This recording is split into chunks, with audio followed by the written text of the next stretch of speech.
Okay, so this is a similar procedure. I've actually had one before when I was in the hospital the first time.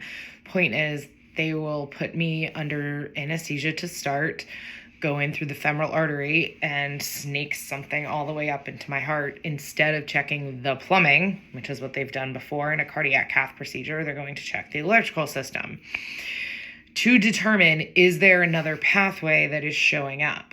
The EKG shows that there is a slight one there, which is what kicked off all of this. But the heart monitor, having zero arrhythmia for 5 days, shows maybe it's not there.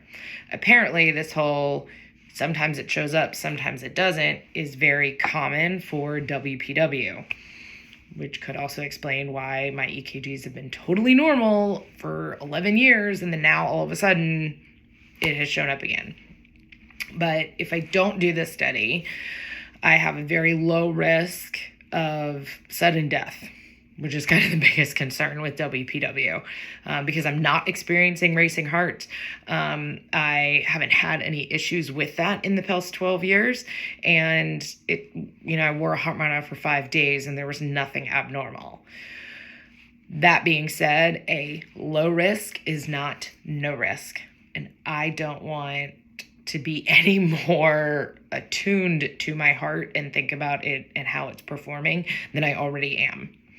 So I'm choosing to do the test in the hope that we will find out, yes, I definitely have it. Okay, at that same point, if he can reach it safely, he will do an ablation. Not a problem anymore. If he sees it, but he can't safely reach it, we have a whole separate discussion about how I'm supposed to cope and deal with knowing this is there. I don't know. It is possible. I've talked to other people that have WPW that have had ablations and they didn't work. Or we look at it and he's like, there's no pathway there, in which case I ask more questions about, well, why did my EKG all of a sudden show this now? It is possible, though, that by doing this test, we find out that instead of our theory that I threw a blood clot for that first heart attack and that's what caused it, it could be that I had WPW then that caused the racing heart that led to discovering the blockage, and that racing heart is what triggered the heart attack and all of the other things since then. Lots of questions still, but that is what I know. So I'll stay in the hospital for 3 hours or so after the procedure to make sure, because, femoral artery. Obviously have someone drive me home. And then I have no exercise at all, no heavy lifting, no running for a week. And after a week, I am given carte blanche to do whatever I want again. What else do I know?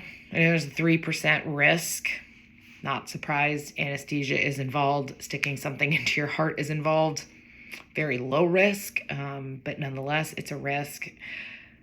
Constantly wondering whether or not something is going to happen or this could lead to another issue. I have a bigger risk of the anxiety and the stress that will be caused by not knowing than I do of doing this procedure. So that's what I know. I have no idea when it's going to be scheduled yet. I'm waiting to hear from his office, but I will time it when I have a solid week to be able to take off and not worry about anything. I am not having any issues. I have not experienced a racing heart rate in any way in the past 12 years. But this test brought it up, so here we are.